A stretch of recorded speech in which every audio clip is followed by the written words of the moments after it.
Olá pessoal, sejam bem-vindos ao canal Entre Linhas. É o momento de nós explorarmos as entrelinhas da lição da Escola Sabatina. Pessoal, o tempo passa rápido e nós já estamos aqui na terceira lição desse novo trimestre e último trimestre de 2024, onde nós estamos estudando alguns temas do Evangelho de João.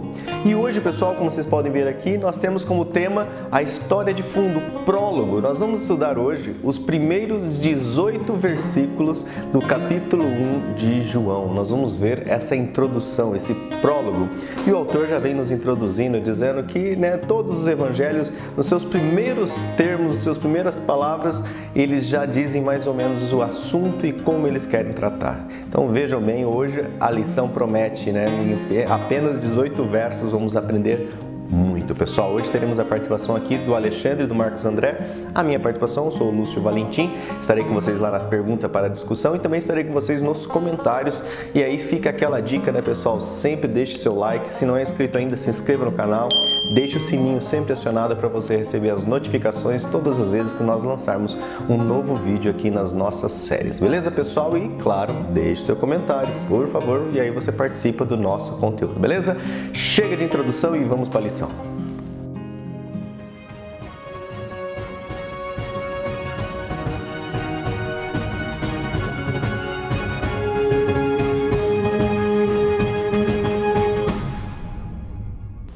Bom, pessoal, agora é o momento aqui dos comentários. Lembrando que nossos vídeos são capitulados, então você pode assistir qualquer parte de acordo com a sua disponibilidade.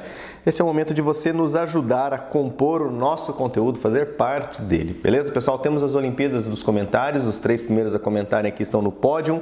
E o pódio de hoje é formado pelo Ari Kennedy, pela Regiane Alves e pelo Genésio Mioto. O Genésio Mioto já é acostumado a estar no pódio aqui. Vamos lá, então, conferir o que os nossos queridos amigos e irmãos nos deixaram nos comentários. O Ari Kennedy diz assim: feliz sábado a todos. Regiane Alves: olá, boa tarde, irmãos do canal Entre Linhas, feliz sábado. E também o Genésio Mioto: alô, criançada, Jesus disse: deixar vir a mim os pequeninos, porque deles é o reino dos céus. Meus parabéns para todas as crianças, feliz dia das crianças. Sábado, no dia que está sendo lançado esse vídeo às 13 horas, é dia 12 de outubro, O pessoal comemora o dia das crianças. É isso aí, Genésio Mioto, valeu por nos lembrar. Temos aqui também a participação da Valdenice Martins Cerqueira, lá de Presidente Prudente. Olá, meus irmãos e amigos do canal Entre Linhas, lição da Escola Sabatina em todo o mundo. Estamos estudando temas do Evangelho de João. Amém. Esperando a volta do Ricardo. Ei, Ricardo, Deus abençoando sempre vocês. Valeu, Valdenice, obrigado pelo carinho, pela participação. Também temos aqui o Jorge Nelson Santos Vieira, feliz sábado e bom estudo para todos. É isso aí, vale a pena, Jorge, deixar sempre o seu recadinho. Temos também aqui o Gabriel de Lima, divindade romana,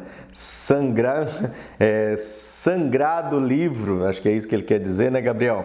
E ele também deixa aqui: Jesus jamais foi divino, Romanos 1, 2, porque ele, Deus, não é homem como eu. Continua então o Gabriel participando, questionando sobre a questão da divindade de Jesus, colocando os textos aqui. Gabriel, tem para dizer, valeu pela sua participação e que bom que você assiste os vídeos e tem a sua opinião e tenta expressá-las aqui, Aqui nós não temos o Xandão, então valeu pela participação. Flávia Gariani, que é minha esposa, deixou os coraçãozinhos, valeu, lindona, um beijão no coração. Aqui também temos a participação do Jorge da Carmen, se eu falei certo, Olá, pessoal, feliz e abençoado dia de sábado, bom estudo a todos e boa semana para vocês, aqui do canal Lições Fortes da Bíblia. A Vilma Chico Mendes também participando conosco. Ei, Vilma, valeu pelo comentário. Ela diz assim: olá, queridos irmãos, feliz sábado. Que bênção que é a lição da Escola Sabatina, É um instrumento de Deus para nos ajudar no conhecimento da Palavra de Deus, mensagem do Criador a nós, seus filhos. Que o Espírito Santo nos ilumine para que compreendamos os ensinamentos divinos, possamos submeter nossos corações aos mesmos, produzindo os frutos do Espírito. É isso aí, Vilma.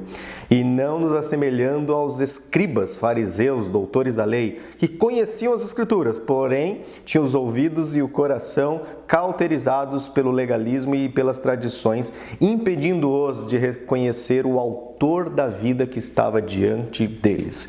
Que o Senhor nos ajude a perceber as profecias se cumprindo em nosso tempo, respondendo com ações e reações que nos façam adoradores em espírito e em verdade, pois reconhecer as profecias cumpridas séculos depois é fácil, mas reconhecer o seu andamento ao nosso redor faça necessário constantemente vigilância, estudo, oração e comunhão com o Pai. Deus nos ajude. O coraçãozinho aqui da Vilma Chico Mendes. Valeu, Vilma, pelo super recado deixado aqui.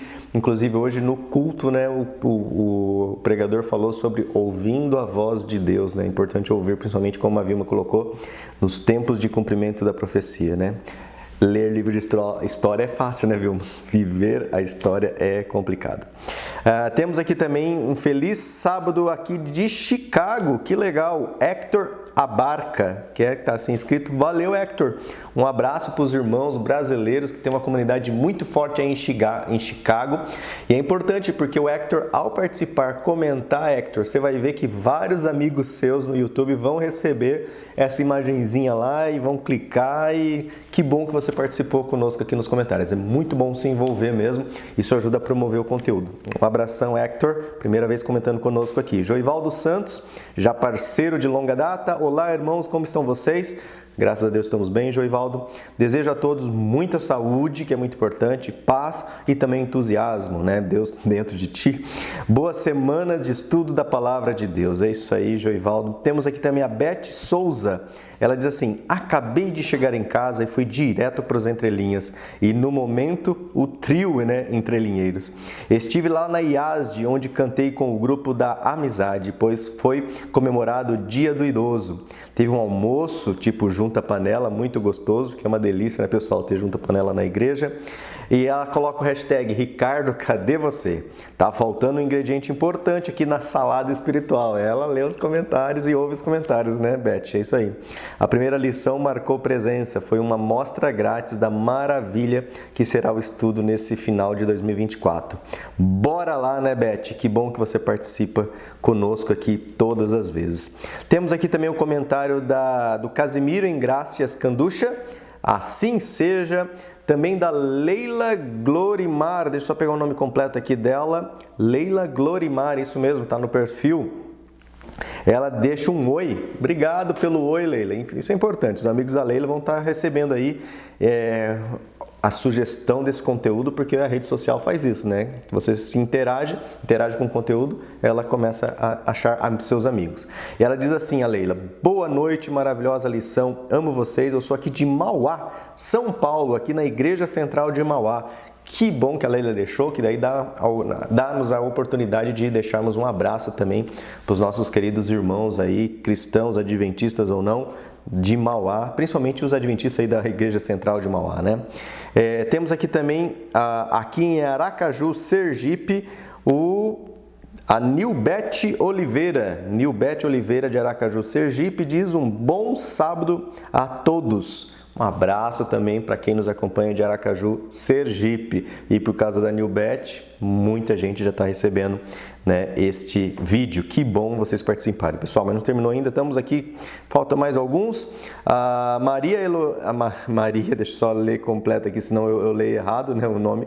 Maria Eloide de Souza Simões, né, deixa aqui: boa noite, ouvindo meus amigos aqui no silêncio da noite. Deus abençoe a todos vocês. Obrigado, Maria, por comentar conosco e por nos ouvir, né? Um privilégio alguém parar para nos ouvir, para assistir esse vídeo. A gente fica muito privilegiado, né, pessoal? Nosso tempo é o maior tesouro que nós temos. E Maria Rig, olá, entrelinhas. Boa noite e uma abençoada semana para todos de coração. Ela deixa aqui o coraçãozinho. Também temos aqui o Aprendendo Muito com vocês aqui em Caieiras, São Paulo. Quem que é? A Marta Paulino da Silva, lá de Caieiras, São Paulo. Primeira vez acho que eu leio aqui Caieiras, hein? Um abraço para os irmãos então de Caieiras. Valeu, Marta, pelo comentário. Marta é o nome da minha mãe, né? Então, muito legal, não vou esquecer, né, Marta? Esmeralda Viana é o nome da minha segunda mãe, que é minha sogra, né? Mãe da minha carne, mãe da minha esposa. Esmeralda Viana, já estou assistindo hoje, sexta-feira à noite. Dou outra revisada. Boa semana a todos. Que o Senhor Jesus abençoe a todos. Valeu, sogrinha, pelo comentário e por sempre nos apoiar aí nesse ministério. Temos também aqui o apoio da Adriana Kuhn. Olá, queridos pastores virtuais, o Lúcio, o Alexandre, o Marcos, o André e o Ricardo, né, que deve voltar, né? Ela diz assim: eu voltei. É isso aí, Adriana. Vem as músicas na minha cabeça, né, das frases. E o Barto Carlos, eu voltei. Lição estudando a reestudada, desculpa, com a ajuda de vocês. São feras. Deus continue abençoando vocês sempre nesse ministério. Abençoada semana para todos. Um abraço. Ela deixa aqui vários hashtags. Fui até a figurinha do final. Hashtag volta Ricardo, né? Senão não se forma quarteto com 3. E também hashtag orando pelos pedidos de oração. A Adriana Kuhn participa também. Eu também gosto muito de ouvir, né, o vídeo. E eu lembro dos momentos que o pessoal coloca aqui, né, nos comentários um pedido de oração, agradecimento. Marinalva Ferreira, olá queridos irmãos, que Deus abençoe a todos com o estudo dessa lição. Só através de uma comunhão diária com Deus é que podemos ver o poder do Espírito Santo atuando em nossas vidas. Grande abraço aqui de Astúrias, Espanha. É isso aí, Marinalva. Sem essa comunhão, sem esse contato, sem essa conexão, tudo se torna acaso, consequência, sorte e outras coisas que as pessoas atribuem, né? Chegamos aqui nos comentários do nosso irmão João Cavaco, lá da Central de Lisboa, Portugal, da União Europeia em Guerra, que ela sempre deixa. E novamente aqui ele coloca em duas partes, assim como no vídeo anterior, ele também dividiu aqui o comentário dele em duas partes. Eu comento aqui principalmente as introduções, para vocês já terem uma noção do nível do comentário aqui do irmão João Cavaco. Quem tiver os dons, pessoal, de fazer vídeo no YouTube, de usar as IA, pega esse comentário, cria um canalzinho lá. Até eu tentei, mas eu não tenho tempo para isso. Cria um canal lá, João Cavaco, comentários do João Cavaco. Eu divulgo aqui, ajuda a divulgar. E coloca esse áudio aqui com a paisagem para a gente divulgar esses comentários. Ele diz assim, comentário sobre a divindade de Cristo no Evangelho aqui de João.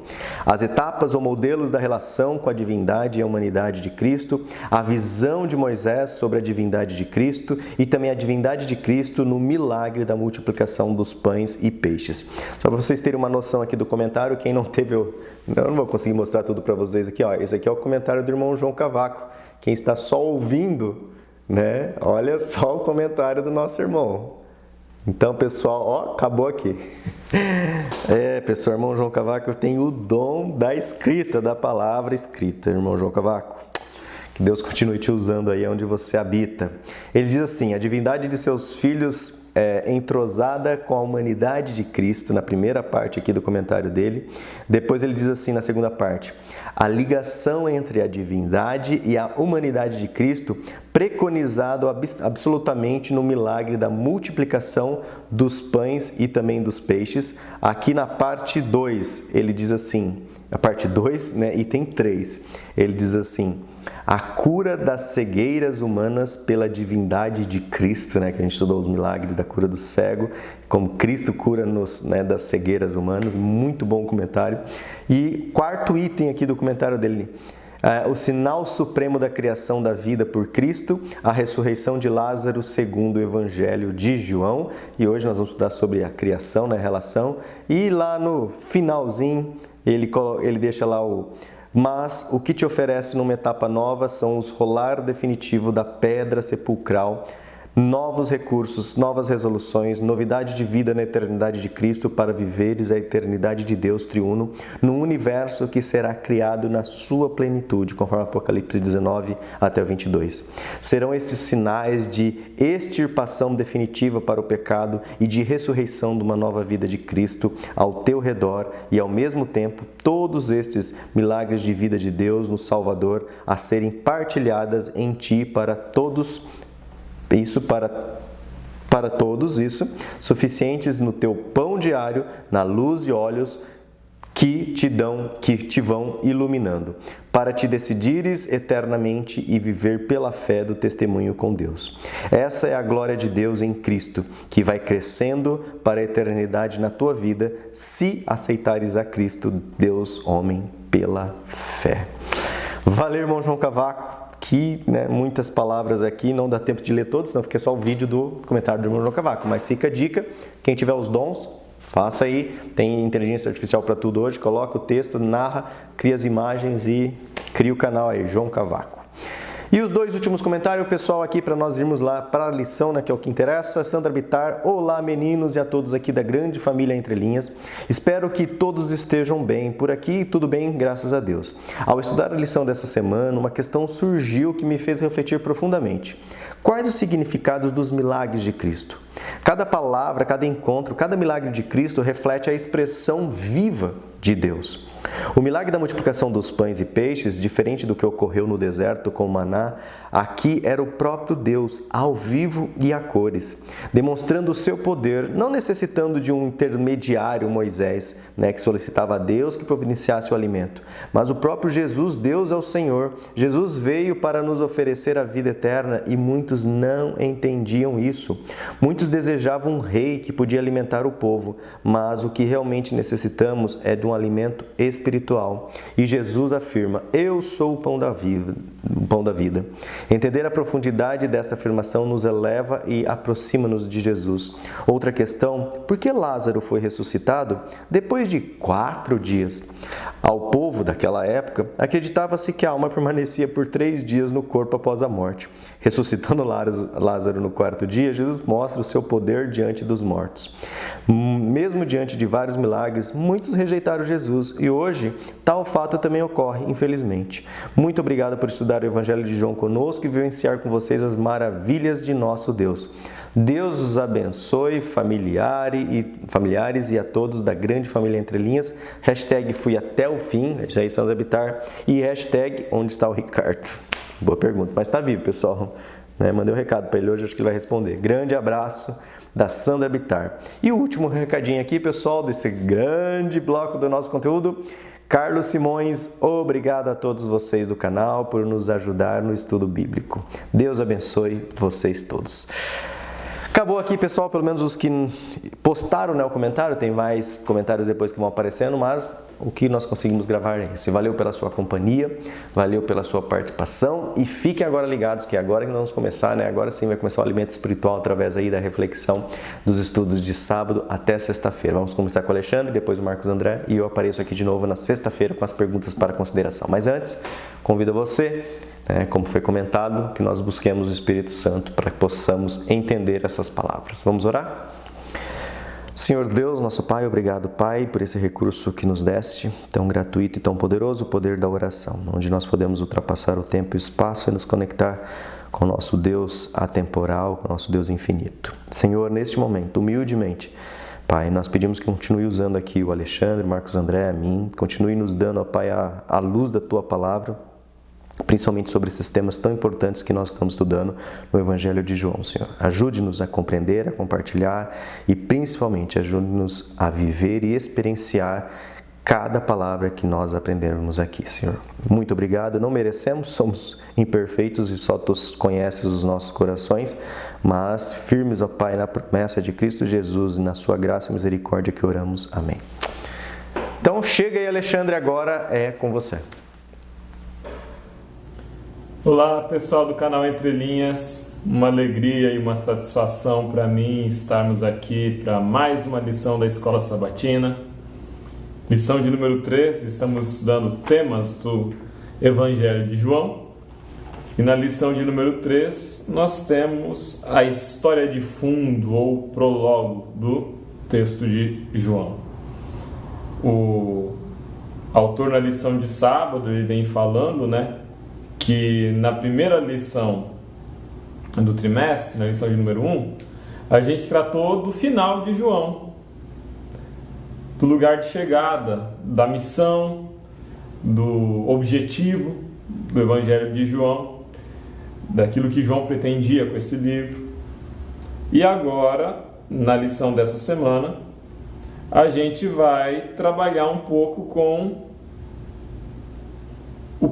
começo do Evangelho de João, o ponto de partida, aquele que é o primeiro capítulo do Evangelho de João. E é um texto já muito conhecido da gente, mas é uma leitura gostosa, uma leitura interessante, que nos leva a refletir, que vai ter muitas verdades para nos ensinar. O verso para memorizar diz assim: no princípio era a palavra, Logos, Eu, como bom velho que sou, meu coração é velho, gosto da versão Almeida. E a Almeidona vai dizer: no princípio era o verbo, não a palavra. E a palavra estava com Deus, na Nova Versão Internacional, né? E o verbo estava com Deus e o verbo era Deus. É interessante como já no primeiro versículo de João ele deixa claro, na primeira frase, na primeira sentença, sobre o que ele está falando. Ele está falando sobre o fato de Jesus ser Deus. Jesus ser eterno como Deus, estar com Deus desde o princípio das coisas criadas. A gente tem aqui uma diferença, né? Nós estudamos no trimestre passado um evangelho que era o evangelho inteiro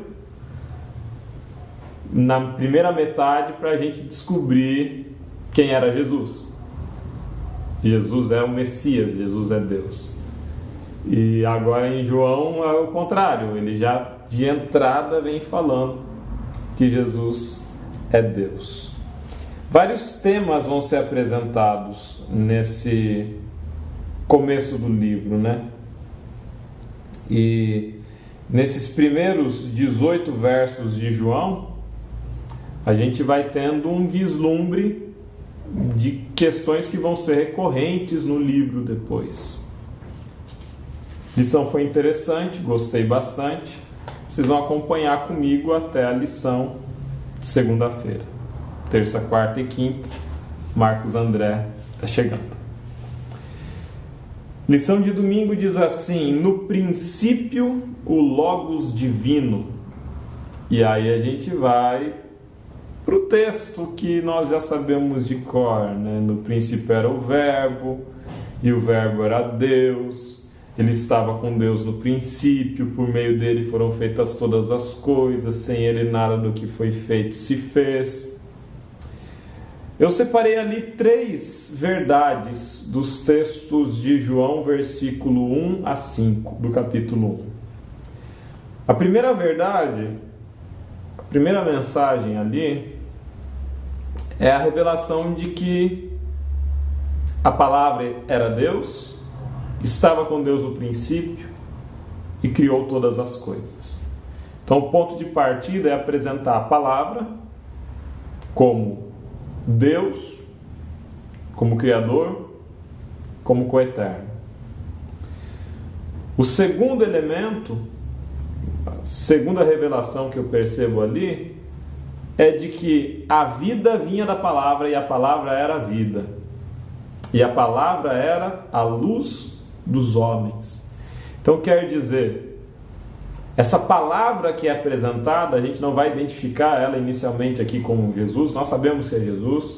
João vai construir o argumento e o raciocínio de que é Jesus. Lá na segunda-feira a gente vai chegar nesse ponto. Mas é interessante a gente lendo seguindo a linha do texto.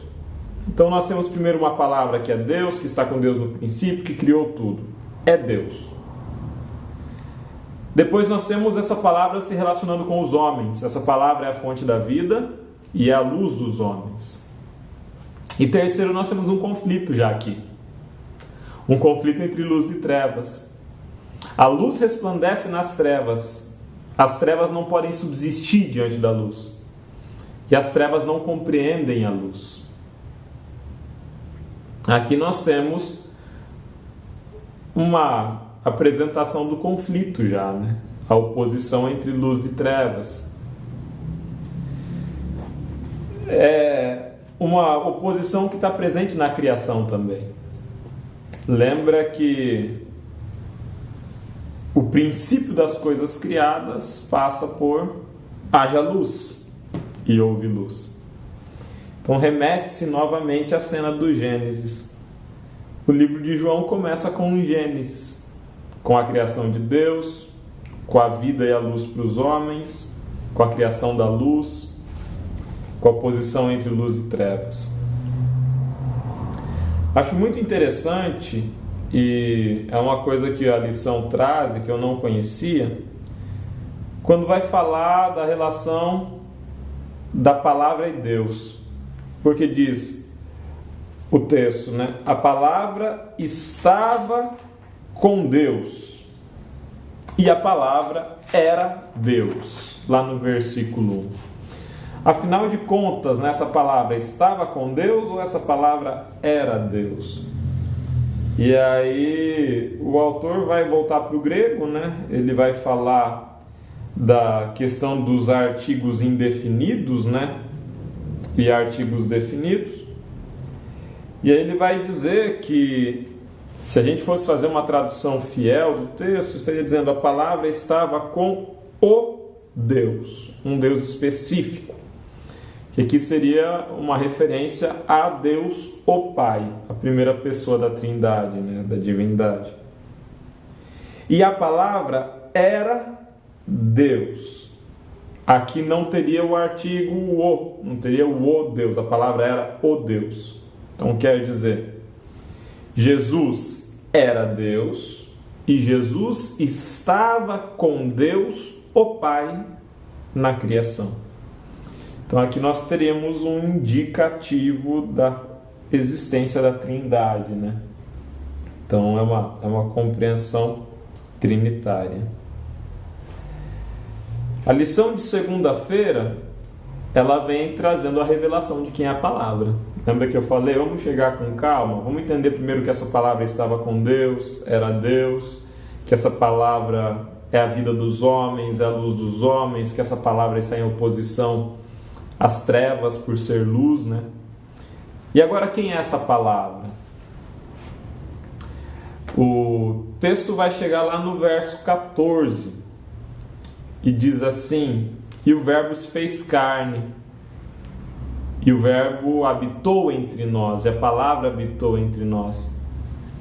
E vimos a sua glória, glória como a do unigênito do Pai, cheio de graça, cheio de verdade. Esse texto está lá em João 1,14. É descrito ali, entre João 1,5 e até o 1,14, a figura de João Batista. E aí a gente vai ter o ministério de João Batista, revelando, apontando para a palavra, apontando para Jesus, essa palavra que se fez carne, e essa palavra sendo rejeitada pelos homens. A referência aqui do verbo se fazer carne e habitar entre nós é a referência ao nascimento de Cristo Jesus como encarnação do verbo. É interessante a gente olhar para o caráter desse verbo, né? Sempre que a ação criativa de Deus, a relação direta de Deus com o homem, a gente entende aqui que é uma referência ao verbo. O verbo vem para agir. E aí por que eu prefiro a palavra verbo, né? Porque verbo indica ação sempre, não é apenas uma palavra, é uma palavra que age. Então, quando nós temos Deus agindo na criação, está lá o verbo. Quando nós temos Deus se revelando para a humanidade, está lá o verbo. E quando nós temos Deus habitando, né, entre os homens, está lá o verbo. A referência é a Êxodo 25:8, quando Deus orienta Moisés a que ele construa um tabernáculo para que Deus possa habitar no meio do povo. Jesus é Deus habitando no meio do povo. É Deus se revelando a nós. De volta uma compreensão que é muito bonita. Um Deus que se faz carne. Por que é tão importante a gente entender um Deus que se revela e um Deus que se faz carne? O Evangelho de João vai seguir, ele vai chegar até a cruz do Calvário. E nós temos ali Deus em Cristo Jesus se sacrificando para trazer salvação à humanidade. Uma complementação para a lição de segunda pode ser o texto de Paulo, quando Paulo explica na carta aos Romanos que se por meio de um só homem entrou o pecado, por meio de um só homem entraria a salvação também, se derrotaria o pecado. Então é importante a gente entender que Jesus é Deus e que Jesus é homem, Porque só sendo Deus e homem, Jesus poderia reconciliar em si do conflito que se estabeleceu no Éden, a divindade e a humanidade. Só sendo Deus e homem, Jesus pode morrer em favor dos nossos pecados, derrotando em sua carne a morte, derrotando em sua carne o pecado. O Deus eterno se tornou um ser humano, um de nós, habitou entre nós, se revelou a nós, caminhou entre nós, reconciliou conosco e morreu em nosso favor. O Evangelho de João é muito bonito. Vocês vão seguir agora para a lição de terça-feira. E a gente vai falar daí um pouquinho da rejeição ao verbo. A gente vai voltar e falar de João Batista agora também. A gente vai ficar naquele preâmbulo, né? Naquela parte que nós não lemos ainda. Então lemos João 1 a 3, em que, até o verso 5 ali, em que Jesus se revela como o verbo é apresentado, né? Como sendo coeterno, como estando desde o princípio, como sendo criador, como sendo a luz do homem, como estando em conflito com as trevas, como sendo a vida dos homens. Depois a gente deu um salto para João 14, quando fala que esse verbo se encarna, habita entre nós. Então nós temos Jesus agora sendo referência do verbo. João está apresentando, esse verbo que eu falei é Jesus. E agora a gente vai voltar para o trecho que fica entre os dois, em que se fala da rejeição desse verbo e do ministério de João Batista. Só que daí vocês não vão ver comigo, vocês vão ver com Marcos André. Não vou dar muito spoiler. Fica aqui meu abraço, minha saudação a todos, e a gente se vê na semana que vem. Fiquem com Deus. Tchau, tchau. Obrigado, Alexandre. Muito obrigado também a você que nos acompanha através do canal Entre Linhas. Que bom que nos encontramos aqui mais uma vez. E agora vamos dar continuidade ao estudo da lição a partir da lição de terça-feira, que tem o título Ouvindo ou Não Ouvindo a Palavra. A palavra, como nós já estudamos com Alexandre, é Jesus. Jesus é a palavra, é o verbo que se tornou carne, ou seja, que veio viver entre nós como um ser humano. Ele é apresentado como o Criador de todas as coisas, que veio a esse mundo e se tornou um ser humano para viver entre nós. O prólogo do Evangelho de João, então, deixa claro que Jesus não é apenas mais um judeu de 30 e poucos anos, ele não é mais um homem sábio, ele não é um filósofo, um profeta. Todas essas ideias elas são desmistificadas no prólogo do Evangelho de João para apresentar Jesus como o Criador de todas as coisas, o Deus eterno, aquele que viveu desde a eternidade, existiu desde a eternidade, mas que se tornou um ser humano, se tornou carne para viver entre nós. E qual a implicação disso? A partir do capítulo 1, verso 9, nós começamos a ler sobre as implicações disso para nós, para a raça humana.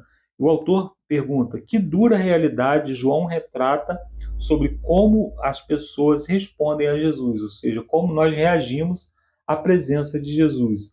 Bom, Jesus veio para os que eram seus, porém os seus não o receberam. E o autor do Evangelho, no caso João, diz que todos os que recebem a Jesus são feitos filhos de Deus. Então, qual é a implicação em rejeitar a Jesus, que é retratado ali como a luz do mundo? Quando nós rejeitamos a luz, nós permanecemos em trevas, ou seja, nós estamos perdidos, nós estamos em escuridão. Porém, quando nós o recebemos, ele nos declara filhos, não porque nós temos mérito, não porque fazemos alguma coisa, ou porque somos preteridos em relação a outras pessoas, ou somos preferidos em relação a outras pessoas, nada disso. Simplesmente porque ele decidiu nos tornar filhos pela sua própria obra, pela obra do Filho, pela obra de Jesus que nasceu aqui entre nós. Aí o autor diz aqui: observe as implicações do texto de João, capítulo 1, verso 9. A luz chega a todos, mas nem todos a acolhem. Então, João apresenta o ministério de Jesus como um ministério universal. Ele veio para o mundo, veio para todas as pessoas, ele veio iluminar todas as pessoas, porém, nem todos receberam Jesus. Então, como veremos no estudo de amanhã, no caso no estudo de quarta-feira, um tema de João é a maneira como as pessoas recebem ou rejeitam a Jesus. É triste que Jesus tenha vindo para o seu povo em Israel e eles não o receberam como Messias, mas o texto fala que ele veio para o mundo, né? Veio para todas as pessoas. Aí em Romanos, no capítulo 9, até o capítulo 11, Paulo trata a respeito desse tema. Paulo ali usa uma outra analogia. João usa a analogia da luz, que tem a luz e tem as trevas. Alguns preferem ir para a luz, outros preferem permanecer nas trevas para ocultar as suas próprias obras. Já Paulo usa uma outra analogia. Ele diz que a promessa ou a aliança feita a Abraão é como se fosse um tronco, uma árvore, e essa árvore é cheia de galhos. Alguns galhos, por falta de fé em Jesus, eles foram cortados e jogados fora. Então, os galhos originais da planta foram cortados e jogados fora porque eles não estavam em conformidade com a árvore.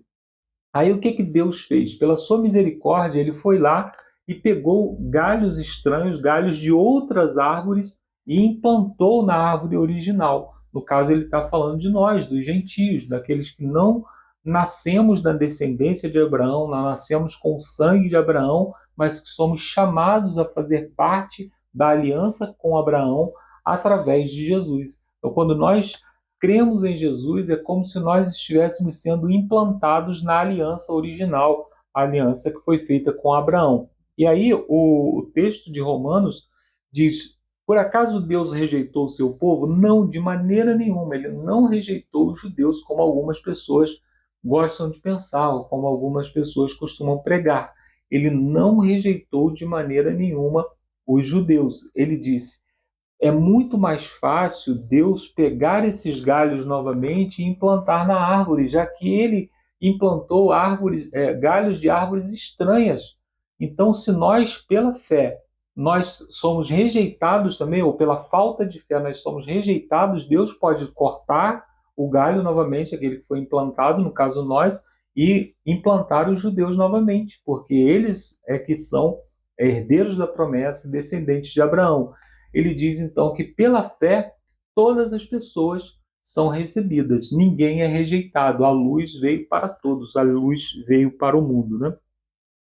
João então diz que todos os que recebem a Jesus como Salvador se tornam filhos de Deus. Isso acontece quando cremos em seu nome. Isso está em João no capítulo 1, versos 12 e 13. Aqui está a ligação entre o prólogo, ou seja, entre o início do Evangelho de João, né, e a conclusão, que está lá no capítulo 20, verso 31. O apóstolo explica que por que escreveu o livro. Nós já estudamos sobre isso. Por que ele escreveu o livro? Para que creia em Jesus e, crendo, tenha vida em seu nome. Então, a introdução e a conclusão do Evangelho formam uma espécie de unidade, apresentando conceitos relacionados que abrangem tudo que está entre ambas, ou seja, tudo que está no meio do Evangelho de João tem o objetivo de fazer com que você creia no nome de Jesus e por isso seja salvo. Eu quero lembrar que o Evangelho de João, se nós pudéssemos resumir o Evangelho de João, está na fala de Jesus lá com Tomé. Ele diz: bem-aventurado aquele que não viu e creu. Então, feliz é aquele que crê em Jesus, mesmo sem ver, porque quando nós cremos em Jesus, mesmo não vendo, nós somos felizes para o reino de Deus, porque nós somos salvos, declarados filhos de Deus. E aí o autor ainda continua dizendo aqui que o objetivo central do Evangelho de João é que as pessoas sejam salvas crendo em Jesus como Salvador. E ele pergunta o seguinte: como sua vida foi transformada quando você se tornou filho ou filha de Deus? Qual é a diferença de quem você era antes para quem você é agora que você é declarado filho de Deus? Bom, quando eu andava pelo mundo sozinho, né, sem dever nada a ninguém, vamos dizer assim, todas as minhas atitudes, eu me responsabilizava por todas as minhas atitudes, todas as minhas falas. Então, se eu fizesse algo ou falasse algo, as pessoas podiam me criticar, dizer que eu fiz bem ou fiz mal. Então, isso não, eu não devia nada a ninguém. Mas a partir do momento que eu sou declarado filho de Deus, que eu passo a fazer parte do reino de Deus, as minhas ações influenciam diretamente o reino de Deus. ou você nunca ouviu alguém dizer assim, aquele ali deve todo mundo e diz que é crente. Então as nossas ações, elas não são mais ações individuais. Quando nós somos declarados filhos de Deus, quando nós dizemos que somos cristãos, a partir daquele momento nós passamos a dever ao Evangelho, a dever ao reino de Deus, uma conduta que seja boa testemunha para o reino. Então, quando nós temos boas atitudes, nós estamos testemunhando a favor do reino. Quando nós temos atitudes grosseiras, quando nós não somos boas pessoas, quando nós somos arrogantes, nós estamos testemunhando contra o reino de Deus. Eu quero lembrar que a nossa vida é a Bíblia que muitas pessoas leem e muitas vezes é a única Bíblia que as pessoas vão ler. Você é uma testemunha da sua igreja local, da sua comunidade local, você é uma testemunha da denominação, se você é batista, se você é adventista, se você é católico, você é uma testemunha dessa denominação e você é testemunha do reino de Deus, que é o mais importante. Na parte de quarta-feira, temas recorrentes, fé e incredulidade. E ele nos pede para ler aqui vários textos no capítulo 3, no capítulo 9, no capítulo 12 do livro de João, e pergunta como esses textos se repetem o tema da fé versus a incredulidade encontrada no prólogo, aquilo que nós encontramos lá no prólogo. Bom, basicamente ele diz que quem crê não será julgado, mas quem não crê já está julgado. E a palavra julgado aqui, ela pode ser lida como condenado. Ou seja, alguém que não creu em Jesus, que não o recebeu como Salvador, ele já está condenado, independente das suas atitudes, independente da sua condição. Nós, em estado de inércia, nós somos condenados. Nós precisamos aceitar Jesus como nosso Salvador para que possamos, então, participar da salvação. Do contrário, o nosso estado natural é o estado de perdição. O apóstolo Paulo diz, porque todos pecaram e destituídos estão da glória de Deus.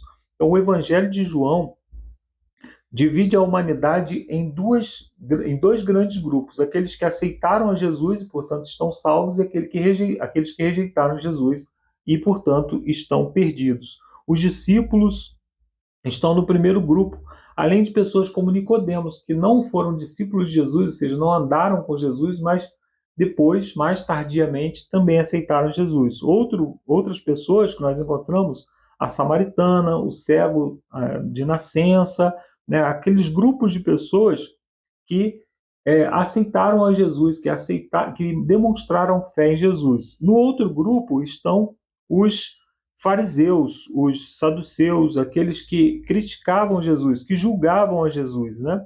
Então eles, ao invés de ter uma atitude de aceitação com Jesus, ou mesmo de aprendizado, de compreensão a respeito de Jesus para crer nele, eles procuravam meios de julgar Jesus, meios de dizer, isso aí não combina com a nossa tradição, isso aí não combina com aquilo que nós pensamos a respeito do Messias, né?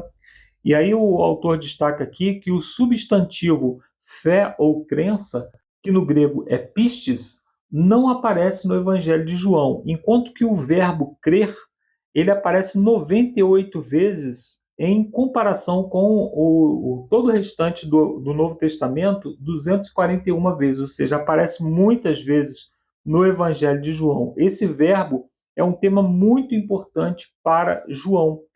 Então, o fato de que o Evangelho usa apenas verbos em vez de substantivo parece indicar que um aspecto bastante ativo em tornar-se cristão, ou seja, crer em Deus é algo ativo, algo que influencia diretamente a sua maneira de agir, a sua maneira de falar, a sua maneira de se portar. O autor lembra aqui que uma crença meramente intelectual, até mesmo os demônios têm. Aliás, na Bíblia, né, nos evangelhos, quem primeiramente declara ser Jesus o Cristo, ser o Filho de Deus, são os demônios. Só depois, então, é que os seres humanos passam a declarar Jesus como o Filho de Deus. Então, essa fé meramente intelectual, ela não tem valor nenhum no que diz respeito à salvação.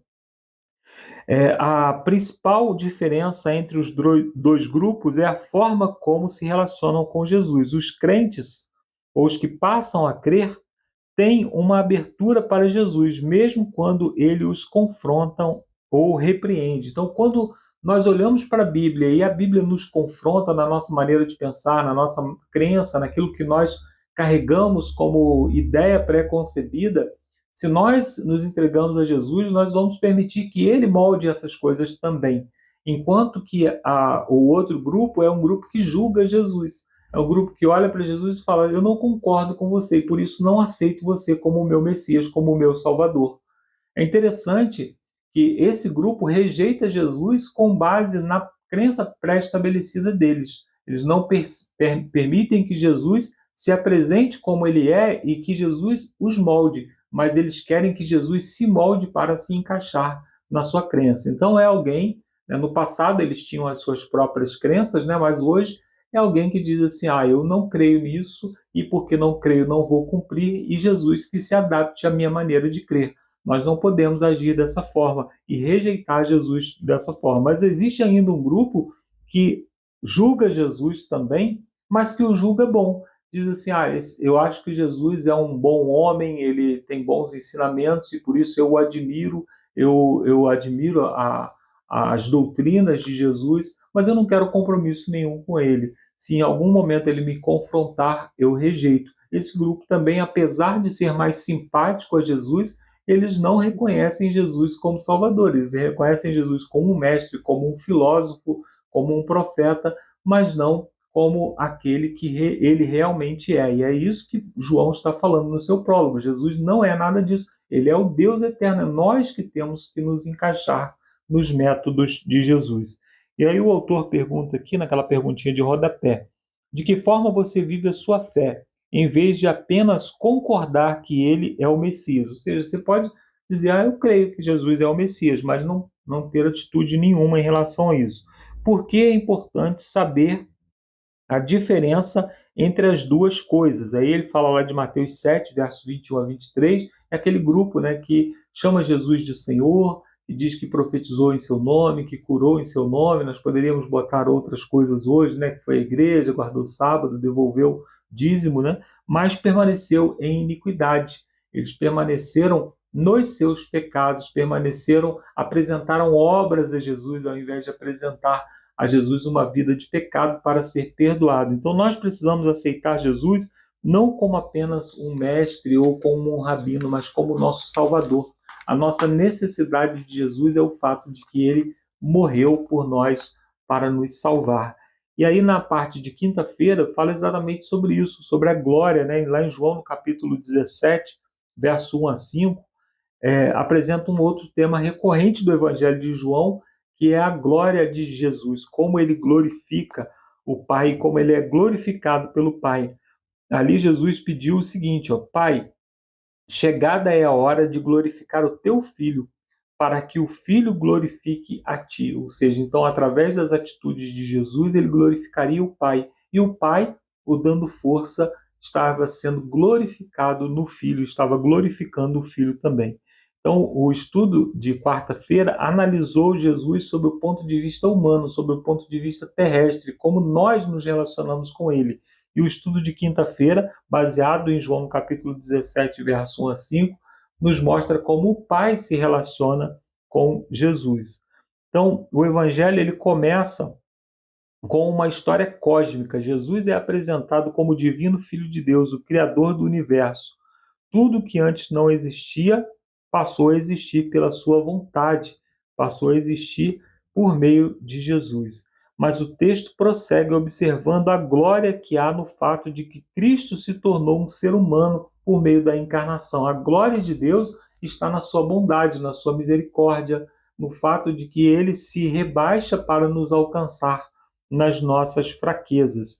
Então, a palavra que é utilizada ali é doxa, né, no original, em grego, que significa brilho, esplendor, fama, honra. Então, glorificar, em grego, né, que é apresentada ali, para se referir a receber honra, tanto de seres humanos como a honra de Deus.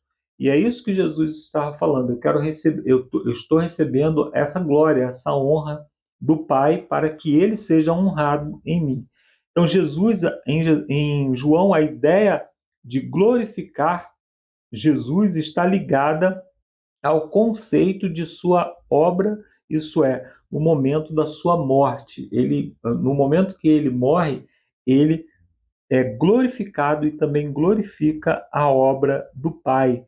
Aí o autor diz aqui que a cruz é a hora da glória de Cristo. Essa ideia parece bastante paradoxal, porque a crucifixão era uma forma de execução mais vergonhosa e humilhante no mundo romano. Não só no mundo romano, o autor citou aqui o mundo romano, que era o contexto em que Jesus estava vivendo naquele momento, mas lá em Deuteronômio, no capítulo 21, a partir do verso 22, diz que maldito é todo aquele que morre no madeiro. Então Jesus, ele se tornou maldito, ele se tornou humilhado no momento da cruz em todas as culturas, né? A cruz, ela só se tornou um objeto de honra quando Jesus Cristo passou por ela. A partir do momento que Jesus Cristo tomou a cruz, então a cruz se tornou um objeto de honra. As pessoas passaram a ver a cruz de maneira diferente.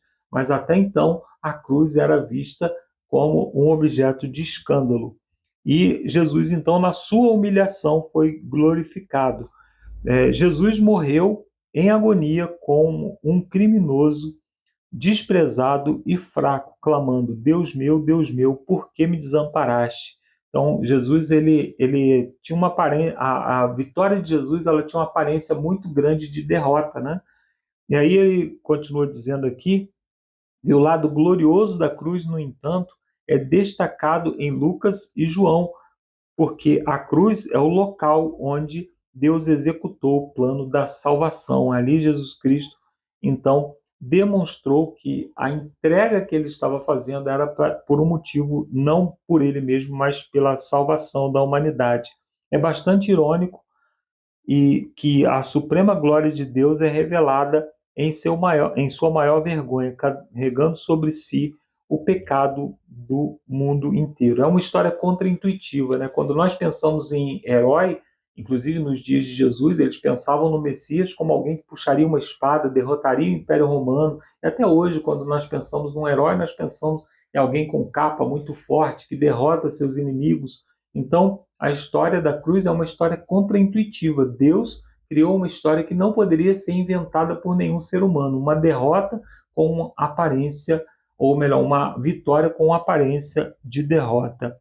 E aí, o autor termina aqui perguntando o seguinte: foi necessária uma coisa muito drástica, o sacrifício do próprio Deus na cruz, para nos salvar do pecado. O que isso nos diz sobre o quão ruim o pecado é? Bom, o pecado, nós não conseguimos, como seres humanos, ter uma noção clara do quanto o pecado é ruim. Observe que quando nós olhamos para a cruz de Cristo, nós falamos geralmente do sofrimento físico, da humilhação que ele passou, nós falamos das dores que ele sofreu.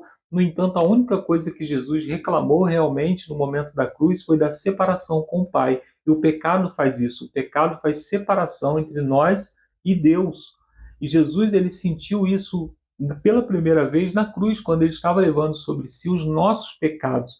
E ele disse: Pai, por que o Senhor me abandonou? Ou seja, a única dor que realmente fez Jesus reclamar, fez Jesus falar no momento da cruz foi a separação. Algo que nós não conseguimos perceber, porque já vivemos naturalmente separados de Deus. Então nós precisamos pedir a Deus que implante no nosso coração o desejo de permanecer unido a Ele, de não se separar dele em momento algum, porque o pecado ele faz uma separação entre nós e a fonte da vida eterna. Por isso que quando nós aceitamos a Jesus Cristo como nosso Salvador, nós somos novamente unidos ao Pai e assim recebemos a eternidade, recebemos a vida eterna. Que Deus nos abençoe para que o nosso coração seja voltado para Cristo, seja voltado para a luz desse mundo, que as nossas obras malignas sejam expostas à luz para que elas possam ser tratadas por Jesus e assim possamos viver a eternidade com Cristo. Eu termino aqui a minha participação. Agora você fica com o Lúcio com as perguntas de sexta-feira. Um abraço, até a semana que vem. E agora é com você, Lúcio. Valeu, Marcos. O Marcos também está alinhado aqui na nova perspectiva. Valeu, Alexandre, também trazendo para nós os comentários. Que pena que ainda não temos a participação do Ricardo, mas temos a sua participação até aqui. Então, hashtag fui até o fim, até as perguntas para consideração. Hoje são duas perguntas bastante simples também, mas vale a pena, se tiver um tempinho, comente as suas respostas pessoais sobre cada uma delas, beleza? A primeira pergunta, que é bem composta, ela diz assim: por que João começa falando sobre Jesus em seu papel como Criador? O que isso nos diz sobre a importância da criação em toda a teologia e por que é importante, que tenhamos uma compreensão correta desse tema, conforme revelado nas Escrituras? A primeira parte aqui, por que o João começa falando sobre Jesus em seu papel de Criador? Coloca aqui principalmente para ressaltar o que nós estudamos até na lição anterior, da divindade, dos sinais de divindade presentes em Cristo, ou seja, Cristo como Deus nos criou, pessoal? O que isso nos diz sobre a importância da criação em toda a teologia, é importante para que a gente entenda o propósito dessa criação, Por que fomos criados? Senão vai chegar, aí vem a segunda parte aqui, que pergunta assim: por que é importante que tenhamos uma compreensão correta desse tema, conforme revelado nas Escrituras? Porque senão nós, como alguns creem, nós somos simplesmente resultado do acaso, Nós somos simplesmente a evolução de amebas, de organismos unicelulares que foram para pluricelulares e aí criaram seres mais complexos e aí surgiu o homem. Ou seja, se você não conhece a criação, se não entende a digital de Deus na criação, nós podemos simplesmente nos desvincularmos desse Deus, dessa criação e acreditarmos que tudo é um acaso, seríamos somente frutos aí do acaso. Apesar que realmente o ser humano tem se esforçado para se assemelhar-se a ameba, vermes, Você percebe que as pessoas hoje elas estão perdendo aquilo que Deus lhe deu de mais precioso e mais lindo, Que é o raciocínio, que é o pensamento, que é a articulação. E as pessoas não estão mais pensando, elas estão agindo por instintos, tornando cada vez mais animais, seja por instintos sexuais, por instintos primitivos de alimentação, instintos primitivos de você sobressair sobre o grupo, sabe? Nós estamos nos tornando cada vez menos humanos, Então o ser humano precisa ser mais humano e não mais ameba, Então acho que de tanto crer que nós viemos da ameba, o pessoal está tentando retroceder e se tornando umas amebas, Nós estamos vendo casos aí muito críticos, principalmente no nosso país, pessoal? Quem está acompanhando aí nossa situação. E a segunda pergunta, pessoal: o que aconteceria se um ser criado tivesse morrido na cruz e não o Deus eterno? O que deixaríamos de receber se Jesus não fosse Deus? Em vão seria a nossa fé, pessoal? E todos os nossos pecados ainda estariam, todos eles, aqui sobre os nossos ombros e não teriam sido carregados naquela cruz que pesou tanto sobre os ombros do nosso Salvador. Se uma pessoa criada no meio dessa humanidade tão desumana morresse por alguém, e isso acontece porque ainda há pessoas muito dignas que morrem, que se colocam em lugares que acabam atentando a própria vida em favor de outras vidas. Isso acontece, isso é muito nobre ainda, mas isso traz, além, claro, do mérito da pessoa que isso faz e aquela situação que naquele momento foi beneficiado pelo sacrifício. Mas não teria nenhuma influência, nenhum impacto eterno, nada teológico. O pecado, infelizmente, como Romanos diz, por um homem entrou o pecado e por um único homem também veio a salvação, a redenção, a nossa libertação. Então, se Jesus Cristo não fosse Deus, pessoal, nós todos estaríamos ainda sobre os nossos pecados. Mas graças a Deus, nossos pecados já são lançados no fundo do mar, apesar dos nossos seres humanos, os assemelhantes a amebas, De vez em quando a gente pega lá uma farinha e fica pescando o pecado, principalmente o pecado dos outros, A gente gosta de pescar o nosso, talvez a gente gosta de esconder, mas o dos outros a gente gosta de sempre pescar. Fulano era assim, ciclano era assim, meu pai foi assim, meu irmão era assim. Então, que nós possamos aprender a perdoar assim como nós fomos perdoados, A oração do Pai Nosso. Mas é isso, pessoal. Deixe então as suas impressões, também as suas considerações sobre essas perguntas, sobre a divindade de Cristo e também sobre essa relação que João traz. Os meninos já comentaram bastante, o Marcos e o Alexandre. sobre essa relação, né, da criação com Deus, beleza? Pessoal, então nós nos vemos já no quarto vídeo, onde nós vamos começar agora uma série de temas testemunhas de Jesus como Messias. Vai ter vários testemunhos. Então, quarto tema, testemunhas de Jesus como Messias. Vamos encerrar assim como nós começamos esse vídeo, com uma palavra de oração. Convido a todos que nesse momento puder, vamos em reverência, né, nos conectarmos sem pagar mensalidade, né, para nenhuma operadora de sinal, simplesmente fechar os olhos e dirigir os nossos pensamentos ao nosso Deus. Oremos.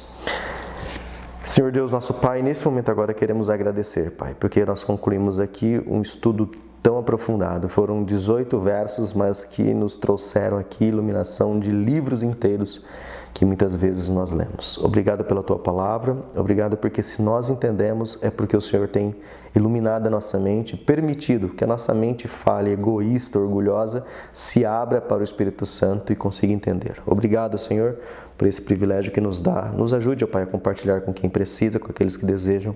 Use-nos, que é um privilégio ser usado por Ti. Em nome de Jesus oramos. Amém. Então, pessoal, até o quarto vídeo, se Deus quiser. Até lá. Tchau, tchau.